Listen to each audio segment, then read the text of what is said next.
नचाया करके थैया वे थैया, जल्दी आ जावे तबीबा, जल्दी आ जावे तबीबा, जल्दी आ जावे तबीबा, नहीं ते मैं मर गईया। शाम पिया हाँ मोरी रंग दे, हो मोरी रंग दे चुनरिया। नमस्कार, आपके साथ मैं हूं मीनाक्षी खंडवाल। आप देख रहे हैं टाइम्स नाउ नवभारत। आज एक बहुत ही खास शख्सियत से मैं आपकी मुलाकात करवाना चाहती हूं, लेकिन उससे पहले दो लाइंस मैं आपके लिए कहना चाहती हूं। बेखौफ आज़ाद जीना है मुझे, बेखौफ आज़ाद रहना है मुझे। मैंने तो ये दो लाइंस सिर्फ आपके सामने कही, लेकिन शट अप सोना जब इसका ट्रेलर मैंने देखा और इस ट्रेलर में सोना मोहापात्रा को जब मैंने ये गुनगुनाते हुए देखा, तो मुझे ऐसा लगा कि अगर मैं आंख बंद करके भी इन लाइंस को सुनूं तो जो एक छवि मेरे सामने बनेगी वो शायद सोना मोहापात्रा की ही होगी। और सोना मोहापात्रा इस वक्त हमारे साथ मौजूद हैं। यू मोस्ट वेलकम सोना। मेरी खुश नसीबी है कि शट अप सोना फाइनली अभी इंडिया में रिलीज़ होने वाली है, और बेखौफ आज़ाद एक बहुत ही इम्पॉर्टेंट और अहम हिस्सा है इस फिल्म का। और बहुत लोगों ने एक्चुअली जो हमारे भाषा को समझते भी नहीं है, क्योंकि हमारी काफ़ी लंबी सर्किट रही है, फेस्टिवल सर्किट में फिल्म बहुत जगह में लोगों ने देखी है, न्यूयॉर्क से लेके यूरोप में।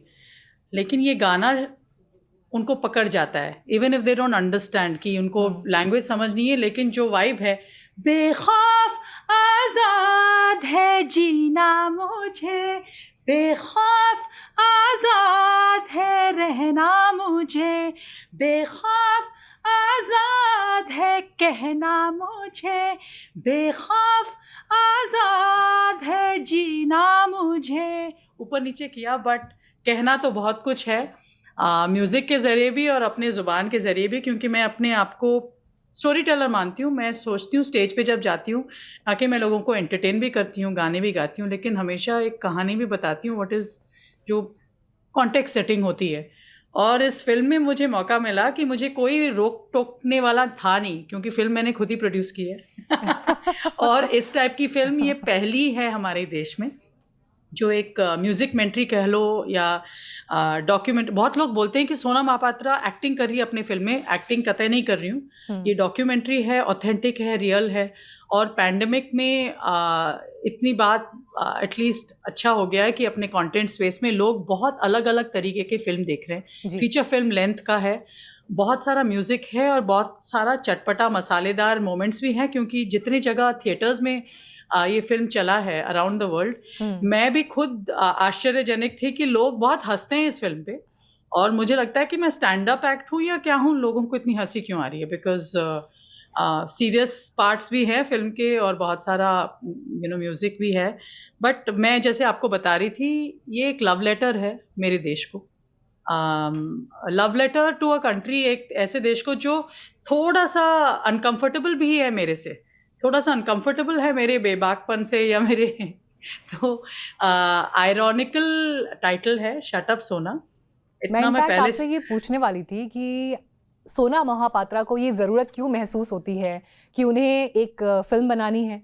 वो फिल्म उनके ऊपर है, वो डॉक्यूमेंट्री है, उसका टाइटल शट अप सोना है। कौन है जो सोना को चुप होने के लिए कह रहा है, या वो सोना जो बेखौफ आज़ाद रहकर जीना चाहती हैं, कहना चाहती हैं, अपने क्रिएटिव स्पेस को और एक्सप्लोर करना चाहती हैं? क्योंकि आप इसी ट्रेलर में एक लाइन मैंने और जो आपके डायलॉग से ली है, Meera Kabir Khusro artist who go beyond entertainment are my kind of artist. Yes, आप उनसे इंस्पिरेशन लेती हैं, लेकिन फिर भी कौन है जो आपको चुप कराना चाहता है या जिन्हें आप एक मैसेज देना चाहती हैं इसके जरिए? मुझे लगता है प्यार भी बहुत मिलता है, और हमेशा ऐसे होता है कि जो नेगेटिविटी होती है और या जो लोग आपको चुप कराना चाहते हैं वो बहुत लाउड होते हैं, वो हर जगह पहुंच जाते हैं अपनी बात कहने के लिए। लेकिन प्यार देने वाले प्यार पीछे से देते हैं, कभी कभी चुपचाप देते हैं, लेकिन प्यार भी हमें बहुत मिलता है अपने म्यूज़िक के लिए। और जैसे मैं हूँ, मुझे तो लगता है कि चाहे वो मी टू मूवमेंट हो या without the support of others मैं यहाँ पे नहीं रहती। कि मैं पैंडेमिक के बीच में भी उन आर्टिस्ट में से पहले थी जो स्टेज पे वापस गई, बड़े बड़े पब्लिक शोज़ में, ना कि सिर्फ वेडिंग्स में परफॉर्म करना। तो मुझे लगता है भारत देश में बहुत मैच्योर ऑडियंस भी है जो समझती है मुझ जैसे आर्टिस्ट को, क्योंकि मीराबाई तो 400 साल पहले जिस देश में, जिस प्रांत में अभी भी घूंघट के बिना लड़कियां बाहर जा नहीं सकती शादी के बाद, वो नाचती गाती थी, अपने गाने बाहर रखती थी, वो घूंघट के बिना घूमती थी। उन्होंने ऐसे गुरु ले रखा था जो लोअर कास्ट सपोजिटली से थे। अब मैं सपोजिटली इसलिए बोल रही हूँ क्योंकि उन्होंने अपने एक्शन से बहुत सारे जो रूल्स थे, नॉर्म्स थे सोसाइटी के तोड़े। उन्होंने ऐसे व्यक्ति के साथ प्यार, मैंने शी वॉज मैरिड, वो शादीशुदा थी, लेकिन एक दूसरे पुरुष को प्यार जताती थी जो थे कृष्णा। तो बहुत सबवर्सिव, बहुत ही स्मार्ट हिसाब से उन्होंने सती के अगेंस्ट उन्होंने बहुत सारे गाने लिखे। और मुझे लगता है कि ऐसे आर्टिस्ट जो गाने, तो उनके गाने अभी भी गाए जाते हैं, मैं भी गाती हूँ स्टेज पे। शाम पिया हाँ मोरी रंग दे, हो मोरी रंग दे, रंग दे चुनरिया, लाल ना रंगाऊं, हरी ना रंगाऊं, अपने ही रंग में रंग दे चुनरिया, बिना रंगाए मैं तो घर नहीं जाऊंगी, धोबियां धोए चाहे सारी उमरिया, शाम पिया। ऐसे ही रंग दे कि रंग ना ही छूटे, क्या बात, धोबियां धोए चाहे सारी उमरिया। वैसे गड़बड़ किया लिरिक्स में, बट ये जो शब्द हैं उनके लिखे हुए हैं, फिलॉसफी है इसमें, बहुत कुछ है।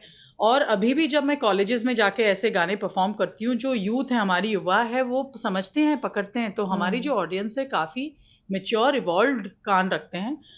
आर्टिस्ट अगर सिर्फ जाके फिल्मी गाने गाए या एक ही टाइप के पॉपुलर गाने गा लें, तो मुझे लगता है जो हमारी यूनिक म्यूजिकल कल्चर और आइडेंटिटी और स्टोरी टेलिंग है, वो तो बहुत एक यूनिडायमेंशनल, एक सिंगल डायरेक्शन में ही चले जाएगी। तो मेरे लिए ये बहुत इम्पॉर्टेंट था कि मैं ऐसे जगह में पहुंची थी 5 साल पहले कि मुझे लगा कि फिल्मों में गाने लड़कियों के लिए बहुत कम ये इंडस्ट्री है लता मंगेशकर और आशा भोसले जैसे आर्टिस्ट जिनके बिना साउंड ट्रैक रिलीज नहीं होता था एक टाइम में। लेकिन पिछले 10-15 सालों में अगर आपने नोटिस किया हो, लड़कियों के गाने ही कम बनते हैं। रोमांटिक गाने भी लड़के ही गाते हैं और 4 लाइन मिलते हैं लड़कियों को रोमांस में भी, तो मुझे लगा कि एक तो लड़कियों के गाने नहीं बन रहे हैं, आई एम नॉट गेटिंग, मुझे ऐसे गाने नहीं मिल रहे हैं जो मैं डिजर्व करती हूँ। और उसको छोड़ के मुझे लगा कि सिर्फ फिल्मों में गाना या और किसी के बाउंड्री कंडीशंस के हिसाब से अपने आप को एक्सप्रेस करना म्यूजिकली, ये मेरी एम्बिशन कभी नहीं थी। मुझे पता था कि मैं एक स्टोरी टेलर हूँ, मुझे और बहुत कुछ करना है। और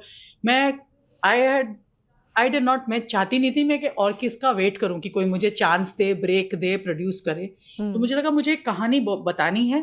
जैसे आज मुझे ये जैकेट पहनना है क्योंकि प्राइड मंथ है और यहाँ पे लॉ बदल चुका है, लेकिन कल मैंने एक सिंपल सा पोस्ट डाला अपने इंस्टाग्राम में जहाँ पे एक बहुत ही सुंदर आदमी साड़ी पहन के मेरा गाना गा रहे हैं, सीन की हैप्पी प्राइड मंथ। बट उसमें जो ट्रोलिंग हुई और जितने लोगों ने मुझे अनफॉलो किया, मुझे लगा कि लॉ जितना भी बदल ले, गवर्नमेंट जो भी कुछ कर ले, हमारी अगर माइंडसेट नहीं बदलेगी तो कुछ नहीं बदलेगा। तो औरतों के प्रति भी जितने भी लॉज आ जाएं टू सेफगार्ड देम, मेरे जैसे औरत अभी भी डेथ थ्रेट्स। जी, आपने सोना इस बात का जिक्र किया कि कैसे इंडस्ट्री में मौके कम होते चले गए हैं पिछले 10-15 सालों में। लेटली इनफैक्ट कंगना रनौत ने इस बात का जिक्र किया था कि एक्टिंग में कैसे जो मेल एक्टर्स हैं उनके लिए जिस तरह से किरदार लिखे जाते हैं और महिलाओं के लिए जिस तरह से किरदार लिखे जाते हैं, एक बड़ा डिफ्रेंसिएशन है। और उसके बाद कंगना जिस तरह से मैं कहूँ ट्रोल हुई या उनकी जो आलोचना हुई या इंडस्ट्री में अलग थलग पड़ने का जो एक सिलसिला शुरू हुआ, क्या आपको लगता है कि म्यूजिक इंडस्ट्री में भी कुछ ऐसी परिस्थिति पैदा हुई है या आज की तारीख में है? मैं एक्चुअली मैं माफिया जैसे शब्द का इस्तेमाल नहीं करूंगी, लेकिन आपको लगता है कि पर्पसफुली ऐसा होता है कि फीमेल आर्टिस्ट को वो अवसर नहीं दिए जा रहे हैं? बहुत ही सेक्सिस्ट इंडस्ट्री है, लॉपसाइडेड पावर स्ट्रक्चर तो है, बॉयज क्लब तो है। और लेकिन मैं ये सीधा अभी महिलाओं को कहना चाहूंगी कि टाइम है कि हम अपनी हार्डवर्क करें, राइटर्स बने, डायरेक्टर्स बने। वो जो ट्रेंचेस में होते हैं ना, वेस्ट में भी मी टू मूवमेंट क्यों सक्सेस हुआ, क्योंकि वहाँ के जो हर ट्रेंच में, हर लेवल में महिलाएं हैं, ना कि हमारी औरतें। बहुत अभी लार्ज सेक्शन है कि सुंदर बन के जिम जाके वेट कर रहे हैं कि कोई और इनको चांस दे, तो वहाँ पे उनको आई डोंट थिंक हमारी एक्ट्रेसेस उस सिचुएशन में ये भी रहती हैं कि वो बोलें कि मेरे पे एक गाना तो फिल्माओ, क्योंकि रोमांटिक गाने मेरे पे भी नहीं है, मैं सिर्फ सुंदर दिखती हूँ, ये मेरा काम है। सो आई फील कि एक चीज़ है कि हम लोग इस बात की बहुत चर्चा कर सकते हैं कि यहाँ पे ऐसे है वैसे है।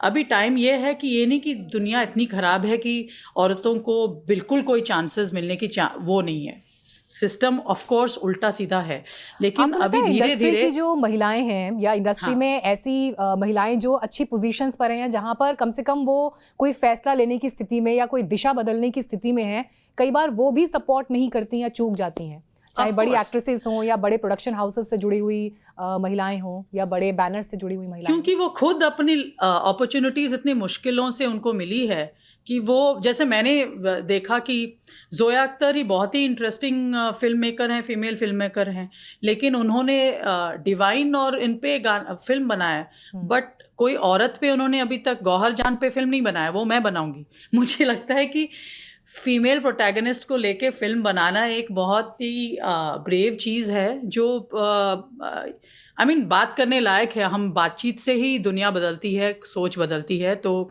आई डोंट थिंक कि कोई जानबूझ के कुछ ऐसे कर रहा है। सिस्टम लॉपसाइडेड है, लेकिन चेंज आने में टाइम लगता है। और हमारी ऑडियंस को भी जो है वो बड़ा खुलकर चेंज की बात करती हैं, बदलाव की बात करती हैं, और उनके भीतर एक ऐसी चिंगारी है जो जिसे कोई बुझा नहीं सकता है, जिसके ऊपर कोई कंबल नहीं ढाल सकता, नोबडी कैन हाइड इट। ऐसा कौन सा गाना है जो सोना को सबसे बेहतर तरीके से डिफाइन करता है, या जो आपकी सोल को, आपकी आत्मा को करीब से छूता है? मेरे वैसे बेखौफ आज़ाद तो मेरे रूह से ही निकलता है, या मुझे क्या बेचेगा रुपया, लेकिन ये मेरा फेवरेट गाना है सीरियसली। मैंने जब पहली बार सुना मुझे लगा कि oh my God, this is something. लेकिन ऐसे भी गाने हैं जो और मेरे फिल्म में उन्हीं के गानों का मीन्स शोकेस भी है, जो बिल्कुल हमारे रूट्स से हैं, फोक म्यूज़िक से भी जुड़े हुए हैं। और लेकिन जब आप गाओ इनको, स्पेशली जब मैं अपने बैंड के साथ गाती हूँ, जैसे तेरे इश्क नचाया करके थैया वे थैया, जल्दी आ जावे तबीबा, जल्दी आ जावे तबीबा, जल्दी आ जावे तबीबा, नहीं ते मैं मर गईया। या मन तेरा जो रोग है मोहे समझ ना आए, पास है जो सब छोड़ के दूर को पास बुलाए, जिया लागे ना। या शट अप सोना का पहला रिलीज अभी जो होने वाला है, जो एक मोटिव है, पहले भी लोगों ने सुना है, कुछ लोगों ने in my live performance format, लेकिन मैं तो पिया से नैना लड़ाई रे, मैं तो पिया से नैना लड़ाई रे, खुसरो का कलाम है। तो मुझे लगता है कि मैं हमेशा बोलती हूँ देसी सोल इज़ माय जॉनर। हमें ज़रूरी नहीं है कि हम वेस्ट के जॉनर्स को यहाँ पे कॉपी पेस्ट करें। हमारे जितने जॉनर्स हैं, भक्ति के, भजन, गज़ल, फोक, अभंग, नाट्य संगीत, नारायणा रमा रमणा, नारायणा रमा रमणा, मधुसूदना मनमोहना, करुणा घना रे, नारायणा रमा रमणा। ये मराठी लोक संगीत है और नाट्य संगीत है। मेरे ख्याल से हर प्रांत में इतने डायलेक्ट्स हैं, इतने टाइप के गाने हैं, ऐसे पूरे विश्व में ऐसे कोई म्यूज़िकल कल्चर है ही नहीं जितनी हमारी है। हमारे जैसे हर कुछ कोर्स में खाना बदलता है, वैसे म्यूज़िकल स्टाइल बदलता है। तो अगर आप मुझे पूछें, मेरे इंस्पिरेशंस कुमार गंधर्व, वो जब गाते हैं उड़ जाएगा हंस अकेला, वो टाइमलेस है, it's a Indian blues, you know. तो मुझे ये हमेशा लगता है कि वैसे मैं बहुत ही दूसरे टाइप के म्यूजिक भी सुनती हूँ, from flamenco to hip hop to rap, सब सुनती हूँ, लेकिन अल्टीमेटली मैं देसी आर्टिस्ट हूँ। मुझे लगता है कि मैं वर्ल्ड स्टेज में, अगर लिंकन सेंटर में भी जाके परफॉर्म किया है मैंने, अपनी बिंदी, अपनी धोती, अपने आइडेंटिटी को अगर आप रीइन्वेंट करके पूरे विश्व को लेके जाओ, दे ऑल्सो सेलिब्रेट यू। अगर मैं चाहूंगी कि मैं बियॉन्से बन जाऊं या मैं उनके तरह दिखूं, कपड़े भी पहने, उनके गाने और उनके एक्सेंट के साथ हिंदी गाऊं, तो मुझे लगता है it is a genuine deracination of our culture.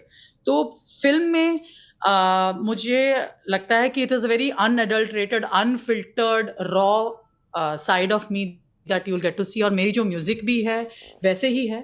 और लकीली वैसे इंडिया बहुत अच्छे जगह में है जहाँ पे ऑथेंटिक कंटेंट के लिए बहुत प्यार मिलता है। तो अब वहाँ पे देखिए, आप फिल्म तो लेकर आ रही हैं, लेकिन इसी में एक डायलॉग ये भी था, सोना don't make everything a circus. I am sure कि घर में भी शायद कभी ना कभी किसी ना किसी बात के लिए आपको ऐसा रिएक्शन मिला होगा। लेकिन फैमिली ने जब ट्रेलर देखा, जिस तरह का रिस्पॉन्स अभी तक अवार्ड सेरेमनीज में और सब जगह पे जहाँ जहाँ फिल्म दिखाई गई है वहाँ पर जिस तरह का रिस्पॉन्स आया, सबसे बेस्ट कॉम्प्लीमेंट अभी तक आपको क्या मिला इस फिल्म के लिए? सबसे बेस्ट कॉम्प्लीमेंट मेरे ख्याल से ये बात हुई कि मेरे पापा मुझे फाइनली समझ पाए हैं। शायद पहले थोड़ा हिल गए थे, क्योंकि उनको हमेशा पता है कि मैं अपने मम्मी का हमेशा साथ देती हूँ। माय अंडरस्टैंडिंग ऑफ कि औरतों को, वो इतनी पढ़ी लिखी हैं, पोस्ट ग्रेजुएट है, नेशनल स्कॉलर है, काम करती आई हैं, खाना भी पकाती थी, तीनों को, बच्चों को संभालती थी, इन लॉज को संभालती थी, नौकरी भी करती थी। और उनके जो प्रेशर्स थे, पापा अपना करते थे लेकिन फिर उनके थंब के नीचे रहती थी। तो मैंने हमेशा उस प्रिज्म से बहुत सारा अनफेयर फेयर समझा, और हमेशा वो अंदर एक गुस्सा रहता था कि क्या था?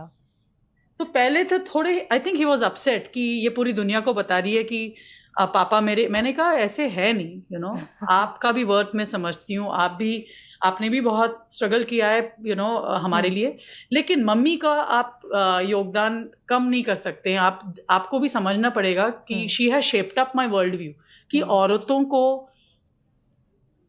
क्यों इतना ज्यादा एक्स्ट्रा प्रेशर लेते हुए भी लेकिन क्रेडिट नहीं मिलता है, they are still the weaker part.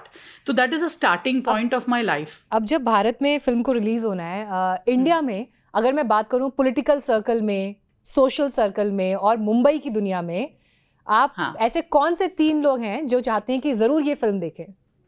जरूर, मैं चाहती हूँ कि वो देखें जी, कि ये 3 लोग जरूर देखें ये film. Somebody from political circle? मैं बहुत Smriti Irani, I love her. Okay, I think she is amazing. Mumbai से, बॉलीवुड से या फिल्म इंडस्ट्री से? फिल्म इंडस्ट्री से मैं चाहती हूँ कि आशा भोसले देखें। उन्होंने जो संघर्ष किया, अभी लता जी रही नहीं, and she has really made a mark in the, despite the fact कि इतनी पेट्रियार्कल स्ट्रक्चर है, उन्होंने जिस टाइप के स्ट्रगल्स के छोड़ के भी इतना सुपरस्टार बनी है, वो कुछ मामूली नहीं होगा। तो आई जस्ट फील, हाँ Asha ji, I know you might think I will pick up an actor. Definitely not. I don't care if actors see my film or not.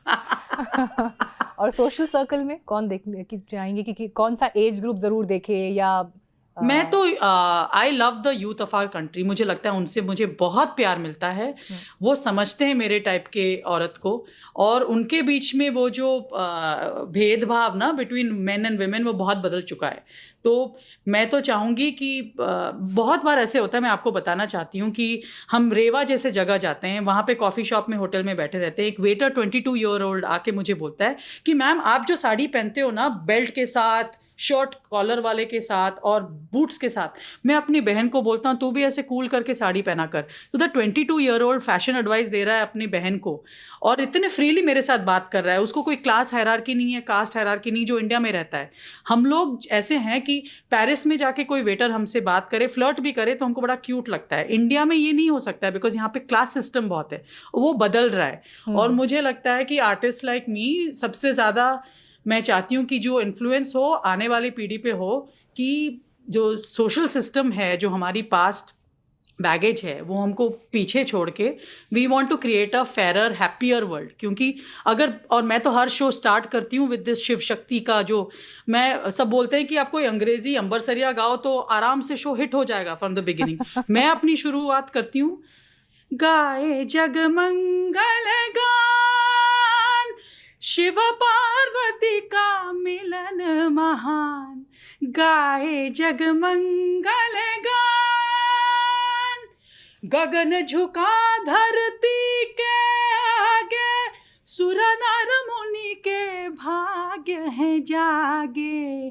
तो ये शिव शक्ति का एक ओड है जो मेरा अपना गाना है, और हम लोग डमरू और ब्रैंड और गिटार्स उसको पूरा मॉडर्न करके गाते हैं। बट मुझे लगता है सिंबॉलिकली ये बताता है, हमारी कल्चर भी बहुत चीज़ हमें बताती है कि ये बैलेंस जो है पुरुष और औरत के बीच में, शिव या शक्ति वाले एनर्जीज के बीच में, वो बैलेंस अगर ठीक रहेगी तो दुनिया खुश रहेगी। तो I enjoy putting out this message कि एक तो देसी बहुत कूल है, हमें बाहर देखने की ज़रूरत नहीं कूल बनने के लिए, या रैप करने की ज़रूरत नहीं अंग्रेज़ी में टू फील कूल। और हमेशा सिर्फ रोमांटिक गाना गाने में मज़ा नहीं आता है। आई थिंक गानों का जो फ्लेवर है, सुर है और टाइप्स हैं, बहुत टाइप के हैं। मैं अंबरसरिया, नैना और वो रोमांटिक बेदर्दी राजा भी बहुत ही चाव से गाती हूँ लेकिन बेखौफ आज़ाद भी उतने ही कन्विक्शन से गाती हूँ, क्योंकि ये सब कुछ you know when I said देसी कूल, मैं आपको दिखाना चाहूँगी कि ये जो बेदर्दी राजा का, पता नहीं दिख भी रहा है आपको या नहीं, कहाँ गया, हाँ, आई वोर अ साड़ी, चोटी, फूल डाला और गिटार प्ले कर रही हूँ with my band. I feel making the sari cool. मैं ये समझ पा रही हूँ कि जितनी रेंज आपके गानों में है, जितनी रेंज आपके विचारों में है, अब फिल्म में क्या दिखेगा इसकी एक उत्सुकता सबके मन में है। एंड आई एम श्योर कि जितनी उम्मीदें आपने सोसाइटी को लेकर और थॉट्स के जरिए जाहिर किया है, वो ज़रूर दर्शक तक पहुँचे और आपकी फिल्म को बहुत प्यार मिले। सोना, थैंक यू सो मच आज हमारे साथ जुड़ने के लिए, अपने विचार साझा करने के लिए बहुत धन्यवाद and all the very best. Thank you so much. खबरों के पीछे की खबर पहुंचाते हैं हम, आपकी आवाज को मुद्दा बनाते हैं हम। टाइम्स नाउ नवभारत को YouTube पर लाइव देखिए, सब्सक्राइब करिए और बेल आइकन जरूर दबाइए।